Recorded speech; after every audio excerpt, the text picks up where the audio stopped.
وانشق البحار wabarakatuh. Bismillahirrahmanirrahim. Alhamdulillahirabbil alamin. Wassalatu wassalamu ala asrafil anbiya'i wal mursalin Nabiyyina Muhammad wa ala alihi wa sahbihi wa man tabi'ahum bi ihsanin ila yaumiddin. Amma ba'du. Saudara jamaah, Bapak Ibu, jamaah salat maghrib, semoga Allah Ta'ala senantiasa merahmati kita. Insyaallah pada kesempatan kita kali ini kita akan mempelajari tentang keimanan kita, tentang fondasi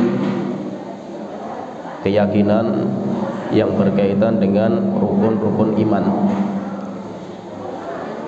Insyaallah pembahasan ini kita ambil dari kitab yang ditulis oleh Syekh Muhammad bin Shalih Al-Utsaimin, Syarah Usul Iman. Dan nanti pembahasan paling inti kita akan membahas tentang rukun-rukun iman.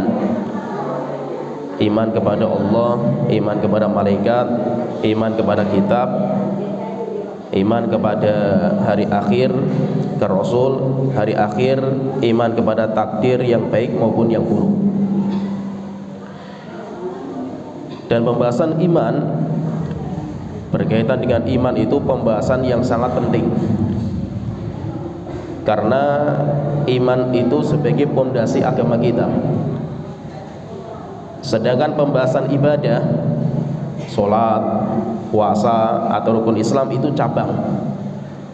Tetapi yang paling penting itu fondasi iman. Dan Rasulullah SAW ketika beliau masih di Mekah, jadi Nabi Muhammad SAW itu Nabi kita, beliau itu fase kehidupan kenabian beliau itu dua fase. Rasul itu mendapatkan dua fase kehidupan. Yang pertama ketika beliau di Mekah, atau dinamakan dengan fase Makkiyah. Beliau di Mekah selama 13 tahun. Ketika beliau di Mekah, Al-Quran yang diturunkan kepada beliau kebanyakan bicara tentang masalah keimanan selama 13 tahun. Setelah itu Rasulullah SAW hijrah ke Madinah, dinamakan dengan fase Madaniyah. Rasulullah di Madinah selama 10 tahun. 10 tahun ini kebanyakan ayat yang Allah turunkan berbicara tentang syariat, perintah dan larangan. Itu selama 10 tahun. Menunjukkan apa? Menunjukkan bahwa pembahasan iman itu sangat penting, sehingga membutuhkan waktu selama 13 tahun. Sedangkan pembahasan syariat, ibadah itu cabang dari pembahasan iman, sehingga ayat yang diturunkan itu selama 10 tahun. Oleh itu di sini kita insyaallah kita akan bicarakan tentang pembahasan keyakinan kita, masalah iman kita. Beliau yaitu Syekh Muhammad bin Shalih Al-Utsaimin dalam kitab beliau Syarah Usul Iman, di muqaddimahnya kita bacakan, nanti kita jelaskan sedikit secara ringkas. Beliau mengatakan bismillahirrahmanirrahim, innal hamdalillah nahmaduhu wa nasta'inuhu wa nastaghfiruh. Sesungguhnya segala pujian hanya milik Allah Ta'ala.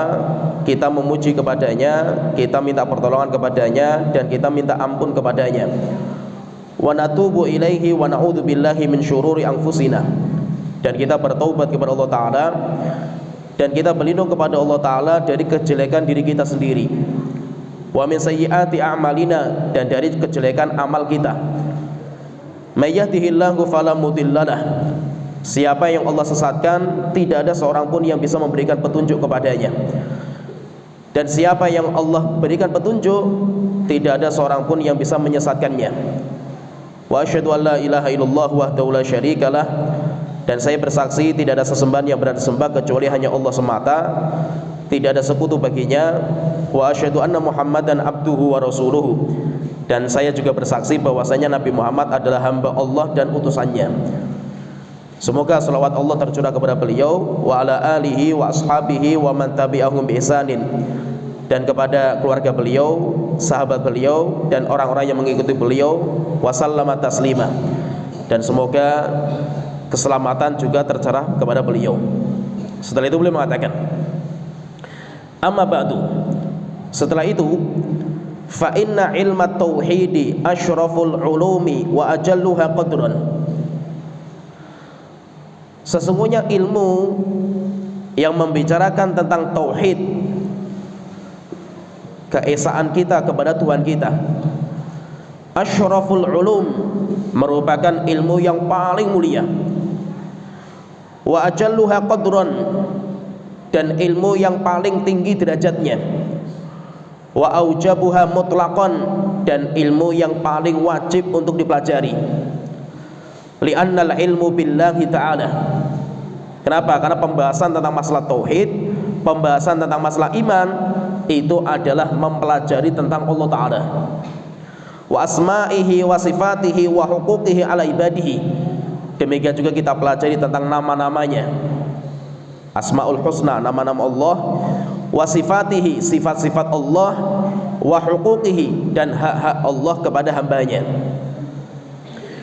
Wa li'annahu miftahut tariqi ilallahi ta'ala wa asasu syara'ihi, dan ilmu tauhid merupakan pembuka jalan menuju Tuhan kita dan sebagai pondasi akan syariat kita. Walidha ajma'atir rusulu ala da'wati ilaihi, maka itu semua para nabi dan rasul mereka sepakat untuk mendakwahkan kepada tauhid. Sebagaimana Allah Ta'ala berfirman, wa ma arsalna min qablika min rasulin, tidaklah kami utus kepada engkau, kepada sebelum engkau wahai Muhammad, seorang rasul pun, illa nuhi ilaihi annahu la ilaha illa ana fa'budun, kecuali kamu wahyukan kepadanya tidak ada sesembahan yang berhak disembah kecuali hanya Allah, kecuali hanya aku, fa'budun, maka sembahlah aku. Wa syahida li nafsihi ta'ala bil wahdaniyati, Allah juga bersaksi untuk dirinya tentang keesaannya, yaitu Allah itu Maha Esa. Wa syahida biha lahu malaikatuhu, dan para malaikat juga bersaksi akan itu. Wa ahlul ilmi, demikian juga orang-orang yang berilmu. Sebagaimana Allah Ta'ala berfirman, syahidallahu annahu la ilaha illa huwa, Allah bersaksi tidak ada sesembahan yang berhak disembah kecuali hanya Dia, wal malaikatu wa ulul ilmi, demikian juga para malaikat dan orang-orang yang berilmu. Qaiman bil qisti la ilaha illa huwal azizul hakim, semuanya bersaksi di atas kebenaran, tidak ada sesembahan yang berhak disembah kecuali hanya Dia yang Maha perkasa dan Maha bijaksana. Walamma kana hadza sya'nu tauhid, setelah itu beliau mengatakan, jika tauhid ini seperti ini kondisinya, kedudukannya, kana lizaman ala kulli muslim, wajib, maka wajib bagi setiap orang muslim, ayyataniya bihi ta'alluman wa ta'liman, wajib atas setiap orang muslim untuk memperhatikan ilmu tauhid, baik secara pembelajaran kita belajar, wa ta'liman atau kita mengajarkan, wa tadabburan atau kita itu merenungkan, wa i'tiqadan atau kita itu meyakini, liyabniya dinahu ala asasin salim. Tujuannya apa? Supaya kita bisa membangun agama kita itu dengan bangunan yang benar. Wa tmi'nan, demikian juga kita bisa mendapatkan ketenangan hati. Wa taslim, demikian juga kita bisa tunduk patuh kepada Allah Ta'ala. Yas'udu bi thamaratihi wa nataijihi, dan seorang muslim nanti akan mendapatkan buah dari tauhid yang dia yakini. Saudara jemaah yang dirahmati oleh Allah Ta'ala, Bapak dan Ibu, di muqaddimah ini beliau membicarakan tentang urgensi belajar tentang tauhid kepada Allah Ta'ala. Jadi masalah keyakinan itu, atau intinya gini, agama Allah, agama Islam itu terdiri menjadi dua. Yang pertama, kata para ulama, dinamakan dengan masail ilmiah, pembahasan yang berkaitan dengan keyakinan, iman, tauhid. Kemudian yang kedua dinamakan dengan masail amaliyah, pembahasan yang berkaitan dengan ibadah, sholat, puasa, baca Quran, jihad, haji, itu kan perbuatan badan. Jadi ada pembahasan agama yang berkaitan dengan keyakinan, kemudian ada pembahasan agama yang berkaitan dengan ibadah badan. Yang berkaitan dengan keyakinan, nanti sering para ulama itu mengatakan atau mengistilahkan dengan pembahasan iman, sehingga ada namanya mukmin, yaitu berkaitan masalah keyakinan. Ada juga pembahasan yang dinamakan dengan tauhid. Apa bedanya antara tauhid dan iman itu? Bedanya itu cuma cakupan pembahasan. Jadi kalau pembahasan iman itu lebih luas. Kalau kita belajar tentang iman, maka kita itu mempelajari tentang rukun iman yang 6. Iman kepada Allah, malaikat, kitab, rasul, hari akhir, takdir. Sedangkan kalau kita belajar tauhid, yang kita pelajari cuma satu pembahasan, yaitu apa? Rukun iman kepada Allah. Sehingga kalau kita itu belajar tauhid, maksudnya apa? Kita mempelajari tentang Tuhan kita itu siapa, namanya Allah itu siapa, sifatnya Allah itu kayak apa, haknya Allah yang wajib ditunaikan oleh hamba itu apa saja. Itu namanya pembahasan tauhid. Sedangkan pembahasan iman itu pembahasannya lebih luas, karena yang dibahas Allah, dibahas malaikat, dibahas kitab suci, rasul, hari akhir, takdir. Itu semuanya dibahas dalam pembahasan berkaitan masalah keimanan.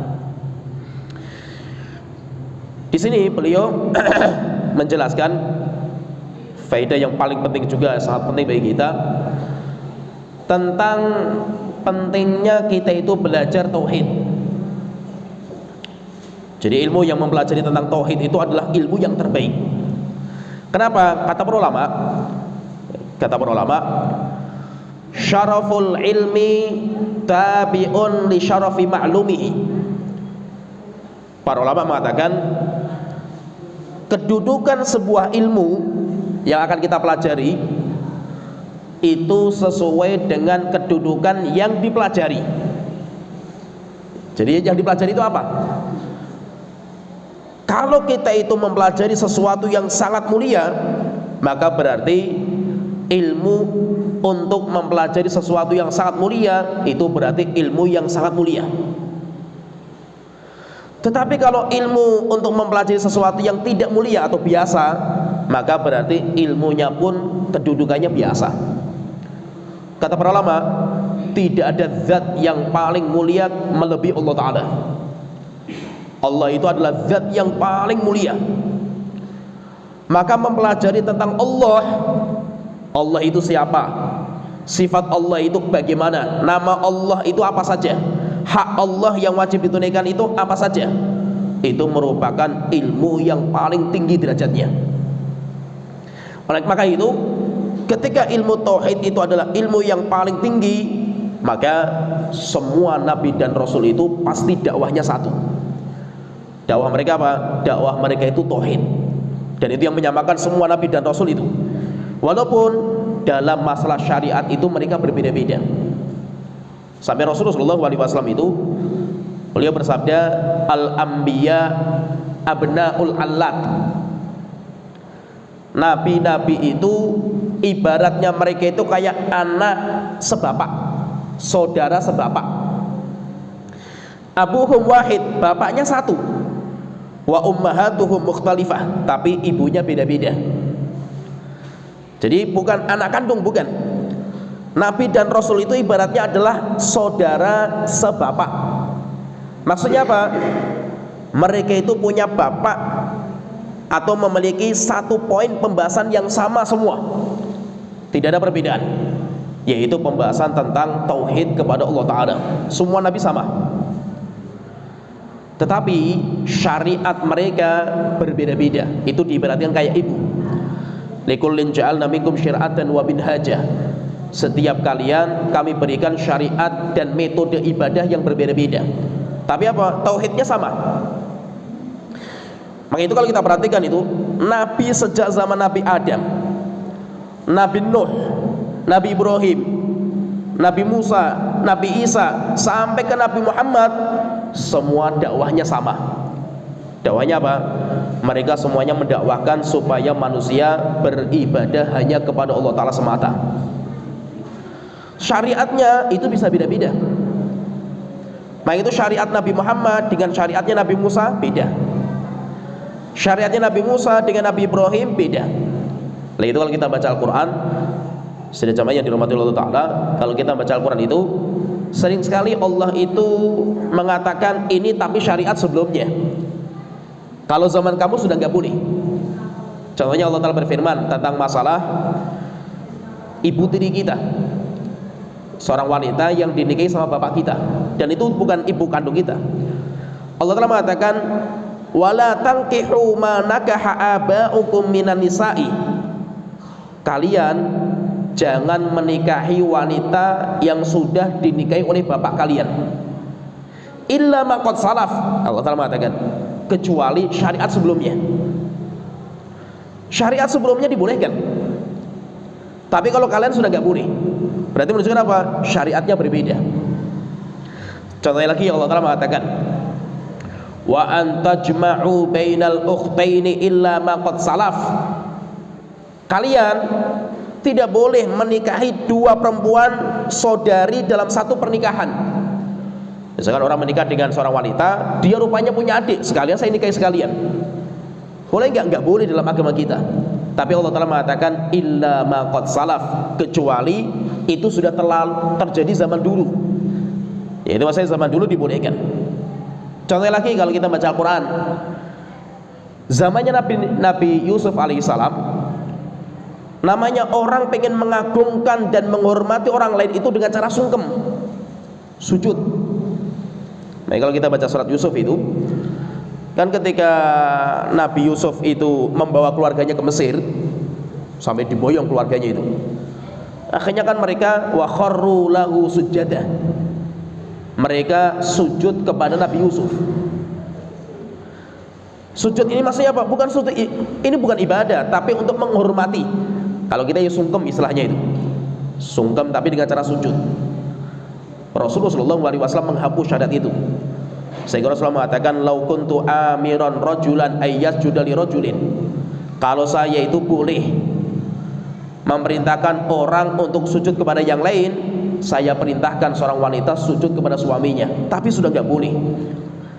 Nah, jadi maksudnya di sini saudara jamaah yang dirahmati Allah Ta'ala, Nabi dan Rasul itu mereka punya benang merah. Mereka punya benang merah yang menyamakan semua mereka. Yaitu benang merahnya apa? Mereka itu mendakwahkan kepada iman, kepada tauhid yang sama. Tapi mereka itu punya syariat yang berbeda-beda. Sehingga Nabi ini dengan Nabi ini syariatnya berbeda, tapi imannya sama. Coba kita perhatikan misalkan ya Nabi Yusuf alaihissalam. Nabi Yusuf alaihissalam itu ketika beliau masuk penjara, setelah itu kan beliau itu punya dua teman. Nabi Yusuf itu punya dua teman di dalam penjara. Kemudian suatu ketika dua temannya itu bermimpi. Yang satu bermimpi bawa roti di atas kepala, kemudian dimakan burung rotinya. Yang kedua bermimpi dia itu meras buah anggur. Akhirnya ditanyakan kepada Nabi Yusuf alaihissalam, karena Nabi Yusuf itu orang soleh. Subhanallah, itu Nabi Yusuf itu sebelum menjelaskan tafsir mimpi kepada dua orang ini, Nabi Yusuf itu mendakwahkan tauhid dulu. Arbabu mutafarriquna khairun amillahil wahidul qahhar. Wahai teman-temanku, apakah Tuhan-Tuhan yang banyak yang disembah sama manusia ini, patung-patung ini, lebih baik daripada Allah Maha Perkasa? Mata buduna illa asma'an sammaitumuha antum wa aba'ukum. Tidaklah kalian menyembah berhala-berhala, patung-patung, kecuali karena itu kalian bikin sendiri-sendiri. Tidak ada Allah itu menurunkan ilmunya kepada kalian. Setelah itu jelaskan, kita itu saya diperintahkan untuk menyembah kepada Allah Ta'ala. Terus jelaskan panjang lebar itu. Setelah itu baru Nabi Yusuf menjelaskan, kalau kamu, yaitu kalau kamu yang pertama tadi katanya mimpi dia itu melihat dalam mimpinya itu membawa roti di atas nampan ditaruh di atas kepala. Apa kata Nabi Yusuf? Kalau yang ini tafsirnya itu dia nanti akan dihukum mati, kemudian akan disalib. Setelah itu ketika mati nanti akan dimakan kepalanya sama burung pemakan daging, yaitu burung bangkai. Sedangkan kamu yang kedua itu, kamu nanti akan bebas dari penjara, kemudian nanti kamu akan menjadi tangan kanan raja yang bertugas untuk menuangkan khomer kepada raja. Maksudnya gini, kalau kita perhatikan di sini sidang jamaah yang dirahmati Allah Taala, Nabi dan Rasul itu mereka tidak pernah melupakan dakwah tauhid, dan semuanya sama dalam bab itu, yaitu semuanya mendakwakan apa? Ya qaumi ubudullah, wahai kaumku sembahlah Allah Taala, tidak ada sesembahan yang berhak kalian sembah kecuali hanya Allah Taala. Maka beliau di sini mengatakan, kata beliau, kenapa kita itu harus belajar masalah iman, masalah keyakinan? Beliau mengatakan karena keyakinan itu merupakan kita mempelajari iman, kita belajar tauhid. Yang pertama, keutamaan yang pertama, karena itu ilmu yang paling tinggi derajatnya. Kenapa? Karena yang kita pelajari Allah Ta'ala, dan itu nggak main-main. Yang kedua, keutamaan yang kedua, karena kita belajar masalah iman, kita belajar masalah tauhid, itu sebagai kunci pembuka surga. Kan kunci masuk surga itu kan ucapan la ilaha illallah. Miftahul jannah la ilaha illallah. Kunci surga itu la ilaha illallah. Nah, pembahasan masalah la ilaha illallah itu kan pembahasan masalah tauhid. Pembahasan masalah tauhid. Maka kalau kita itu belajar tauhid yang benar, maka nanti kita itu akan mendapatkan kunci. Kunci itu kata para ulama, kunci itu pasti ada giginya. Kunci itu ada giginya. Giginya itu banyak. Giginya itu kan macam-macam, itu lubangnya itu banyak. Kata para ulama, kuncinya itu adalah tauhid, sedangkan giginya itu syariat. Syariat itu ada perintah, ada larangan, perintah untuk sholat, larangan minum khamr, itu namanya gigi-giginya. Tetapi yang paling penting apa? Yang paling penting itu kita mendapatkan kunci untuk masuk surga. Ketika apa? Ketika tauhid kita itu benar. Maka itu orang sebesar apa dosa yang dia kerjakan, dia minum khamr, berzina, dia mencuri, membunuh, memperkosa, semualah itu, selama dia itu punya tauhid yang benar, dia tidak berbuat kesyirikan, maka pasti jaminannya dia itu masuk surga. Nah itu Rasulullah pernah ditanya sama Abu Hurairah, ya Rasulullah, man as'adun nasi bi syafa'atika yaumal qiyamah, siapa orang yang paling bahagia mendapatkan syafaat engkau nanti di hari kiamat? Rasulullah mengatakan, orang man qala la ilaha illallah mukhlishan liqalbihi, orang yang mengatakan la ilaha illallah ikhlas dalam hatinya, walaupun dia berbuat dosa besar kayak apapun, dia nanti akan mendapatkan syafaat saya. Selama apa? Selama keyakinannya itu benar. Kemudian yang kedua, keutamaan kita itu belajar tauhid itu, yang kedua, belajar tauhid itu kayak belajar pondasi. Pondasi itu nggak kelihatan, tetapi bangunan, kalau bangunan ke atas kayak masjid inilah itu, bangunan di atasnya ini yang kita lihat sekarang itu namanya syariat. Indah, kalau dilihat itu indah. Syariat ini atau bangunan ini ditopang dengan sebuah pondasi yang kokoh. Bangunan sebesar apa, semegah apa, sehebat apa, tapi kalau dibangun bukan di atas pondasi yang kuat, pasti akan roboh. Maka orang yang bangun bangunan itu pasti yang pertama diperhatikan itu pondasinya. Pondasinya, setelah itu baru dibangun di atasnya. Pondasinya itu adalah keimanan. Memang nggak kelihatan. Kita di sini misalkan kita pengen tahu ini orang mukmin yang paling kuat imannya dan siapa, nggak kelihatan. Kenapa? Karena pembahasan hati itu tertutup. Pembahasan hati itu nggak kelihatan. Tapi pembahasan hati itu luar biasa. Yaitu jaminan kita itu selamat dunia dan akhirat itu kan masalah iman kita. Oleh karena itu Nabi Ibrahim kan mengatakan, yauma la yanfa'u malun wala banun illa man atallaha biqalbin salim. Hari di mana harta dan anak enggak bermanfaat di hari kiamat, kecuali orang yang datang kepada Allah Ta'ala dengan membawa hati. Pembahasannya masalah hati, dengan membawa hati yang selamat, hati yang sehat. Kemudian yang keempat, keutamaan yang keempat kita belajar masalah tauhid itu, Keempat, bahwa kita kalau belajar tauhid, kita belajar iman, berarti kita itu telah belajar perkara yang disepakati dan didakwakan oleh semua para nabi dan rasul. Semua nabi dan rasul pasti mereka itu dakwahnya tauhid. Begitu Allah Ta'ala berfirman, "Wa ma arsalna min qablika min rasulin." Tidaklah kami mengutus sebelum engkau wahai Muhammad seorang rasul pun illa nuhi ilaihi, kecuali kami wahyukan kepadanya annahu la ilaha illa ana, tidak ada sesembahan yang berada sembah kecuali aku, fa'budun, maka sembahlah aku. Dan itu semua nabi dan rasul dakwahnya itu. Semua nabi dan rasul jumlahnya banyak sekali mereka itu.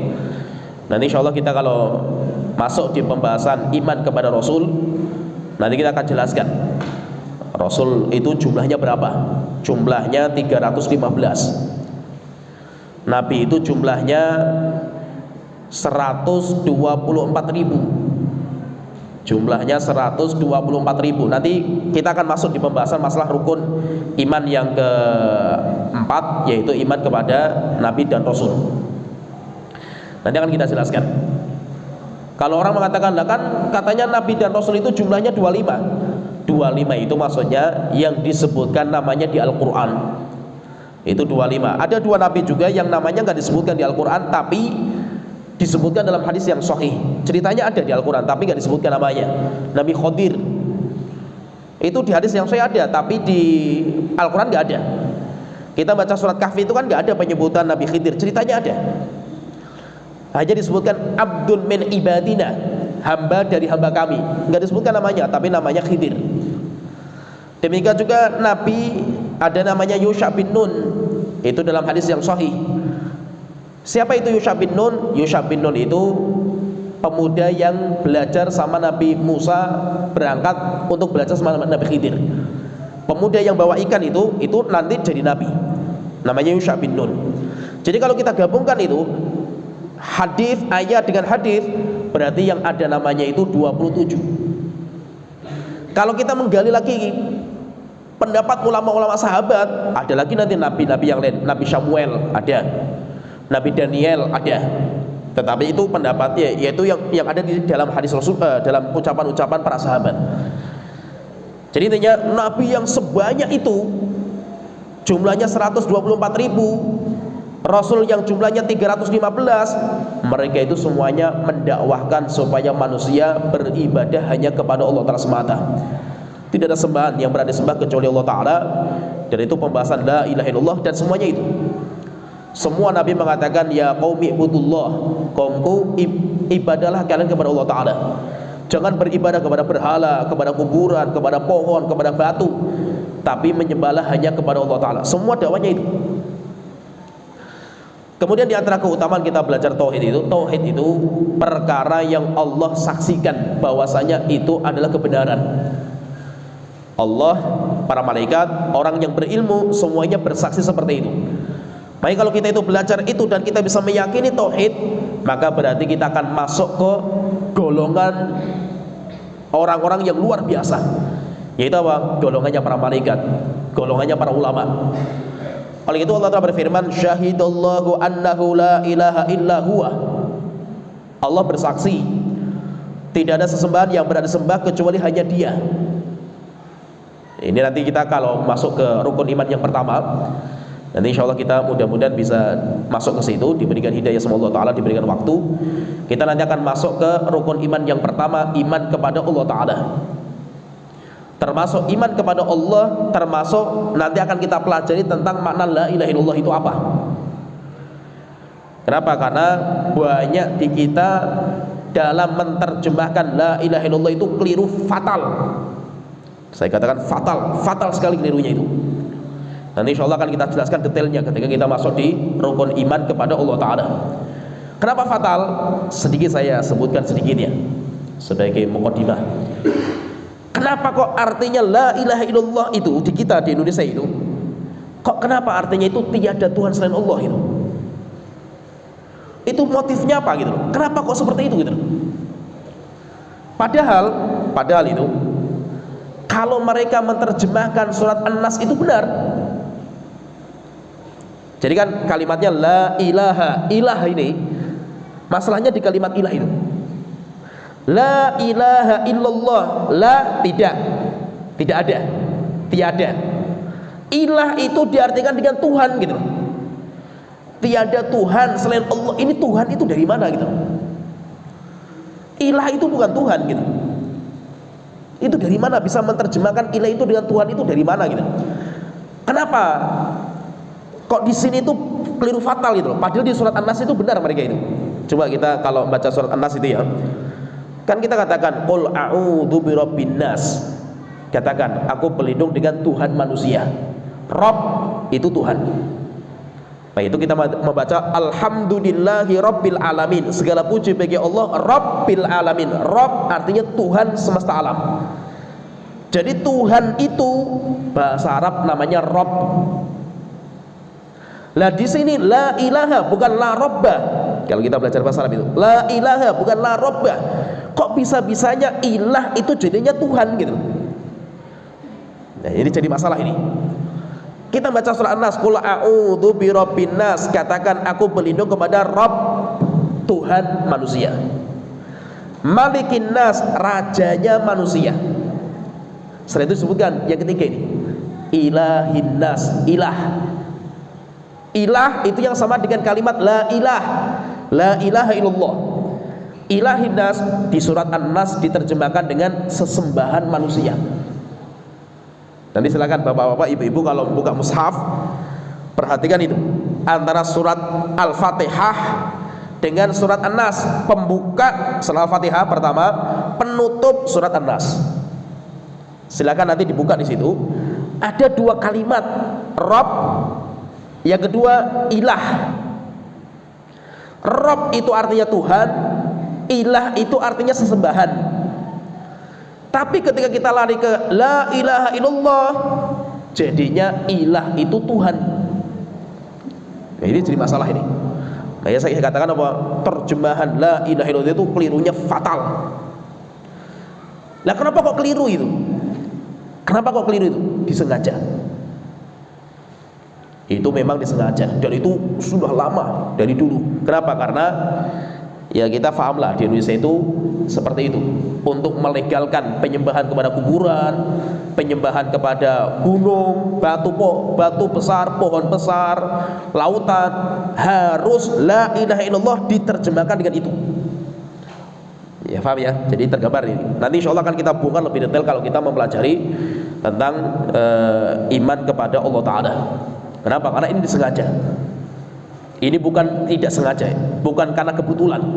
La ilaha illallah itu artinya tiada Tuhan selain Allah, itu bukan kebetulan, tapi itu disengaja. Kenapa?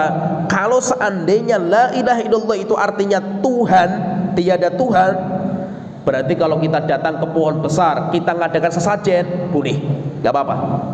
Selama Anda tidak meyakini kalau pohon itu menciptakan dan menghidupkan, berarti gak apa-apa. Anda menyembelih untuk patung besar misalkan itu, boleh. Selama Anda tidak meyakini patung ini bisa menciptakan dan menghidupkan, gak apa-apa. Kenapa? Karena la ilaha illallah itu dipaksa untuk melegalkan ritual masyarakat yang ada di kita. Jadi gak main-main ini. Ini gak main-main. Jadi la ilaha illallah dipalingkan ke situ itu ada tujuan besar. Akhirnya apa? Yang terjadi seperti inilah, kesyirikan di mana-mana itu.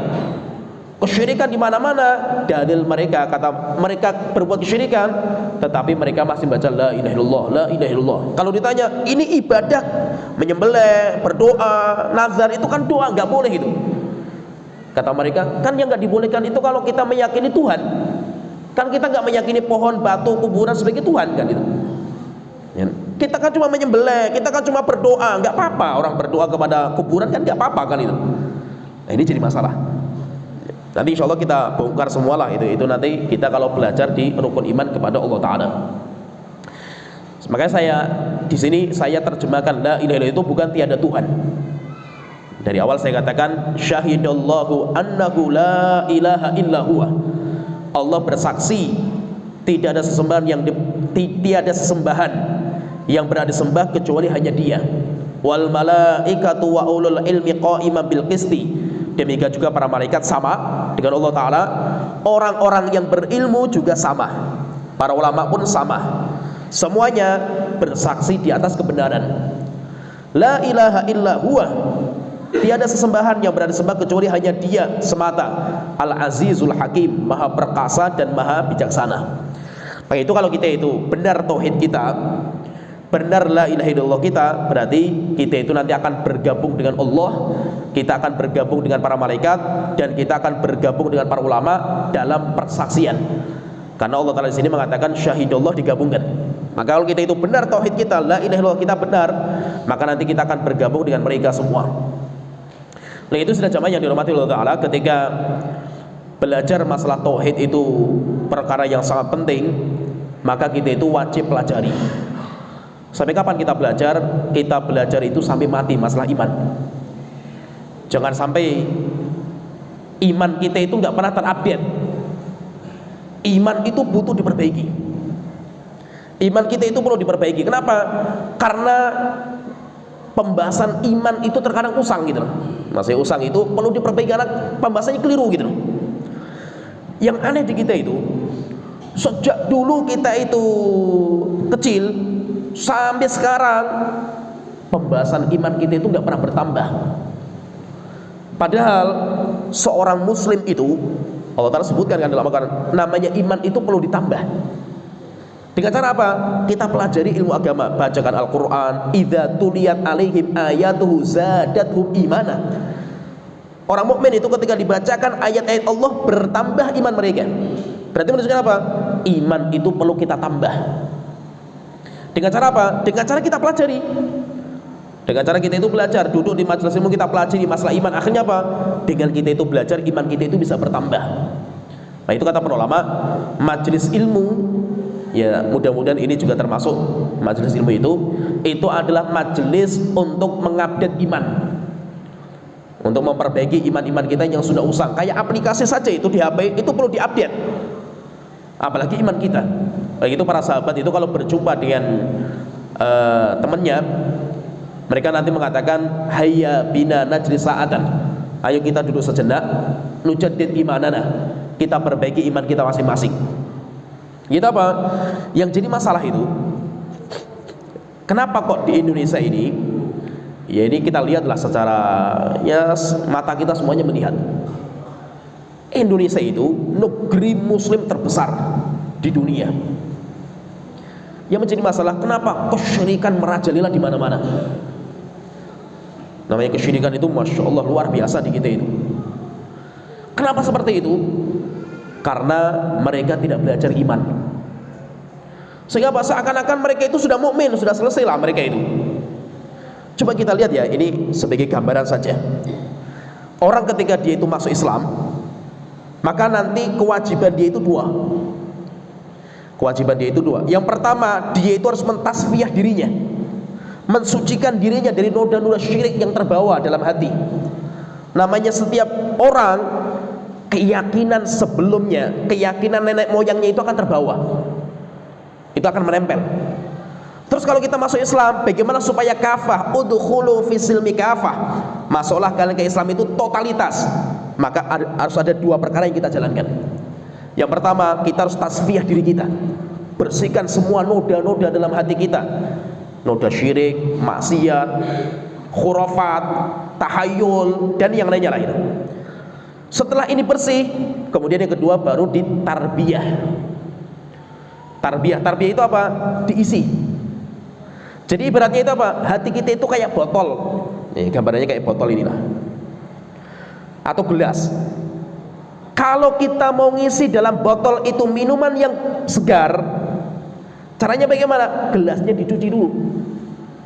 Gelasnya banyak noda, banyak kotoran, banyak kuman, dicuci dulu, dibersihkan. Setelah dibersihkan, baru teh dimasukkan. Setelah itu bisa dimanfaatkan. Maka itu coba kita lihat ya, Nabi dan Rasul itu ketika datang kepada kita itu, misi mereka itu membersihkan hati dulu. Setelah membersihkan hati, kalau sudah benar, baru diajarkan Al-Quran dan Sunnah. Diajarkan sholat yang benar itu kayak apa, diajarkan ini yang benar itu seperti ini, tapi hatinya sudah bersih. Allah Ta'ala berfirman dalam beberapa ayat, misalkan dalam surat Al-Jum'ah, Allah telah berfirman, huwallazi ba'atsa fil ummiyina rasulan minhum. Dialah Allah yang telah mengutus dari kalangan orang-orang ummi, orang-orang Mekah, seorang rasul dari kalangan mereka, yaitu Nabi kita Muhammad sallallahu alaihi wasallam. Yatlu alaihim ayatihi. Nabi Muhammad ketika datang kepada mereka, membacakan kepada mereka ayat-ayat Allah Ta'ala. Wa yuzakihim. Kemudian setelah itu apa? Membersihkan jiwa mereka. Dibersihkan dulu. Setelah bersih, wa yu'allimuhumul kitaba wal hikmata. Mengajarkan Al-Quran dan Sunnah. Jadi fahami di sini, fahami. Kita itu terkadang hidup membawa sebuah keyakinan, tahayul, khurafat, itu terbawa. Entah terbawa karena kita lihat televisi, atau terbawa karena kita mendengar cerita-cerita nenek moyang, atau terbawa karena cerita rakyat dan yang lainnya lah, banyak sekali lah itu. Akhirnya muncul sebuah keyakinan. Keyakinan ini perlu kita dudukkan, benar nggak secara agama kita ini? Oh, rupanya ini keyakinan nggak benar. Terus bagaimana? Harus kita bersihkan dulu. Setelah kita bersihkan, baru kita itu nanti bisa masuk Islam secara sempurna. Jika seandainya ini sebagai gambaran saja, para sahabat yang masuk Islam berbondong-bondong di Mekah, setelah Mekah itu takluk di tangan kaum muslimin. Kan ketika ditaklukkan Mekah sama Rasulullah dan para sahabat, wa ra'aitan nasa yadkhuluna fi dinillahi afwaja. Engkau wahai Muhammad melihat mereka berbondong-bondong masuk agama Allah Ta'ala. Setelah Fathu Mekah itu ada peperangan kecil-kecilan lah, peperangan sisa-sisa dari orang-orang Arab yang tidak beriman. Mereka itu kumpul di sebuah tempat namanya Hunain. Tempat namanya Hunain. Akhirnya para sahabat yang lama, yaitu para sahabat yang berangkat untuk menaklukkan Mekah, 10.000 jumlahnya itu, ditambah dengan sahabat yang baru masuk Islam, jumlahnya 2.000, 12.000, bayangkan itu, luar biasa besarnya pasukan Islam waktu itu, berjalan ke Hunain. Sedangkan musuhnya orang-orang kafir jumlahnya cuma sedikit, karena tinggal sisa-sisanya saja itu. Dalam perjalanan, ketika Rasulullah berjalan itu, Rasulullah dan para sahabat itu melewati pohon bidara yang besar. Pohon bidara. Kebiasaan orang Arab jahiliyah, kalau ada pohon yang besar, mereka itu nanti ngelap berkah.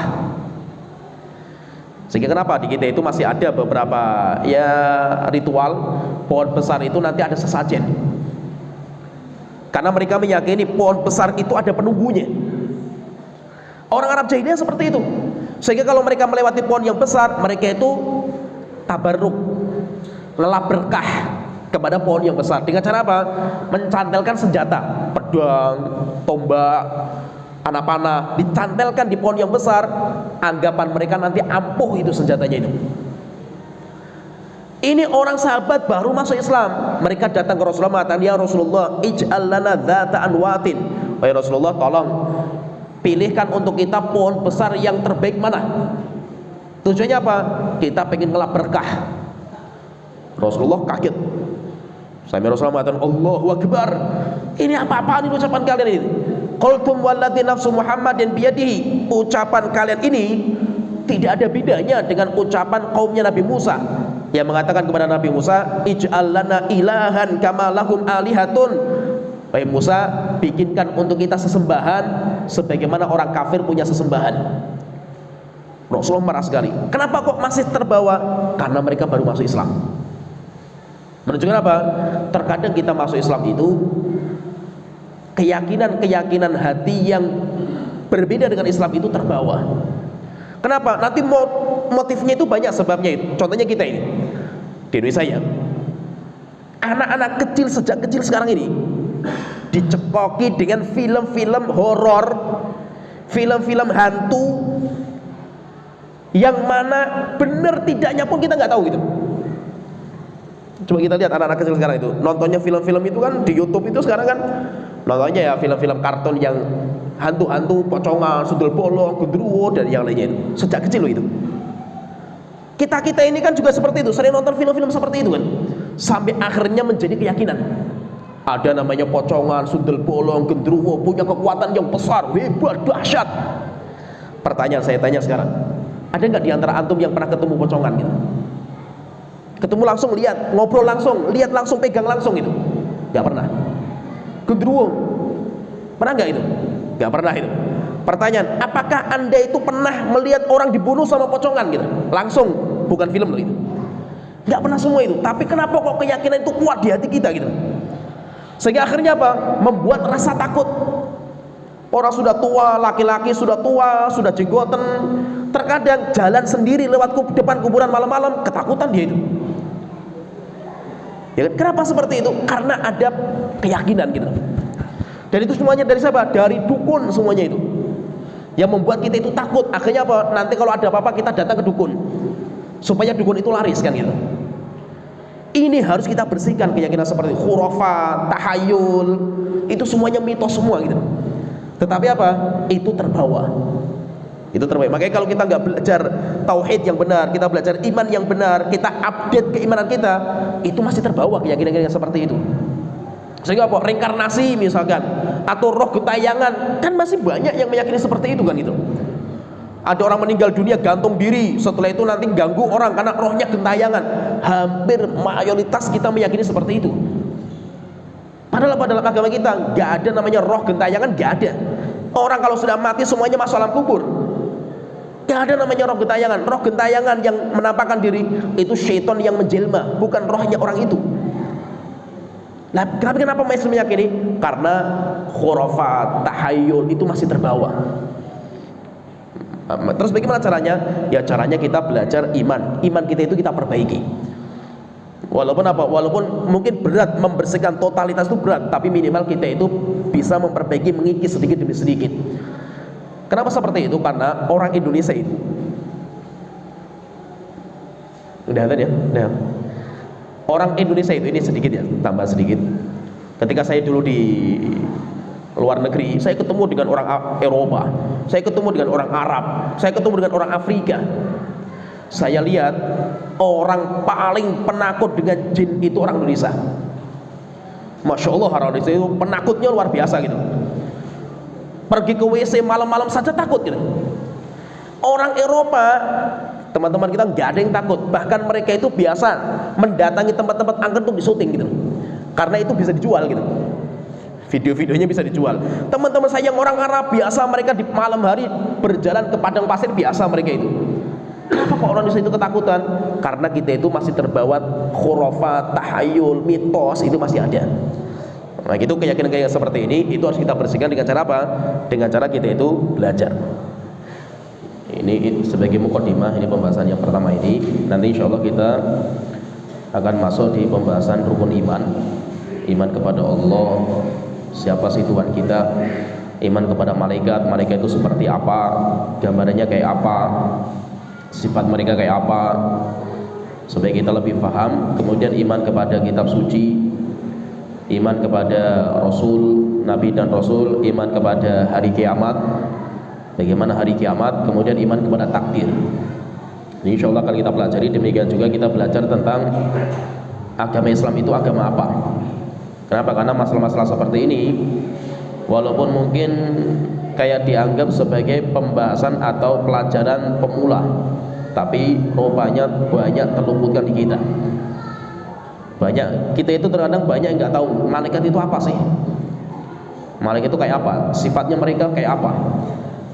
Demikian juga hari kiamat. Nanti kalau kita mati itu apa yang akan kita hadapi itu apa?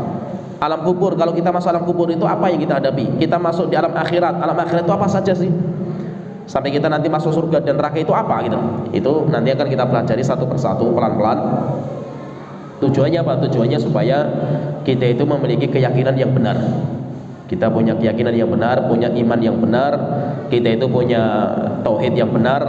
Kalau kita sudah benar, insya Allah syariat itu akan mengikuti.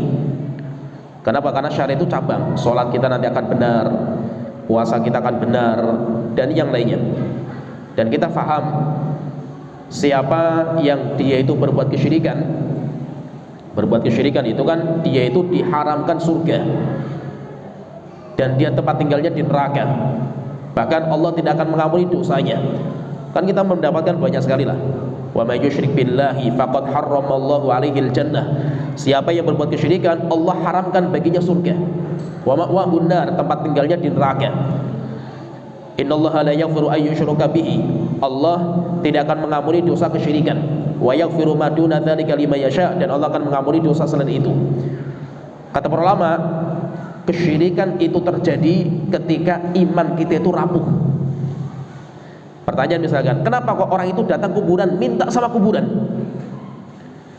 Kenapa kok dia itu minta sama kuburan? Karena dia itu dalam keyakinan dia lebih yakin, pede dengan kuburan daripada Allah Ta'ala. Kalau dia itu yakin dengan Allah, nggak mungkin dia itu bergantung pada kuburan. Hatta kepada manusia pun nggak pernah bergantung dia itu. Dia akan tawakal hanya kepada Allah Ta'ala. Kenapa? Karena kekuatan iman dia benar. Coba misalkan kita lihat Nabi Ibrahim. Nabi Ibrahim ketika mau dilempar sama api, karena kuatnya imannya Nabi Ibrahim tenang saja. Ketika mau dilempar, setelah itu Allah Ta'ala mengatakan kuni bardan wa salaman ala Ibrahim. Jadilah kamu Ibrahim api, sesuatu yang dingin dan menyelamatkan Nabi Ibrahim. Kenapa? Kuatnya imannya Nabi Ibrahim. Nah itu, kalau kita itu iman kita sudah benar, insya Allah sholat kita itu akan mengikuti, puasa kita akan mengikuti, baca Quran kita akan mengikuti, semua itu nanti akan mengikuti. Selama apa? Selama pondasinya itu benar. Insya Allah di pengajian kita ini kita akan memperbaiki pondasi iman dulu. Nanti kalau kita sudah selesai, mudah-mudahan pembahasan masalah iman, nanti setelah itu baru kita masuk ke pembahasan Islam. Rukun Islam, ada sholat, ada zakat, ada puasa, itu kan rukun Islam. Tapi yang pertama kali itu iman dulu yang kita kuatkan. Ya sampai di sini mudah-mudahan bisa bermanfaat, dan mudah-mudahan Allah Ta'ala memberikan kepada kita hidayah sampai bisa kita pelajari rukun iman, sampai kita itu punya keyakinan yang benar kepada Allah, kepada malaikat, kepada semua rukun iman kita. Dan semoga Allah Ta'ala menyelamatkan diri kita dari kesyirikan, dari noda-noda kufur, sehingga kita bisa masuk surga kekal dan abadi. Mungkin ini bisa kita sampaikan, kurang lebihnya kita minta maaf kalau ada benar dari Allah Ta'ala, dari ada kesalahan dari kemudian saya. Mudah-mudahan kita bisa mendapatkan manfaat dari apa yang kita sampaikan. Subhanakallahumma wa bihamdika asyhadu an la ilaha illa anta astaghfiruka wa atubu ilaik. Wa sallallahu alaihi Muhammad wa ala alihi washabihi ajmain. Assalamualaikum warahmatullahi wabarakatuh.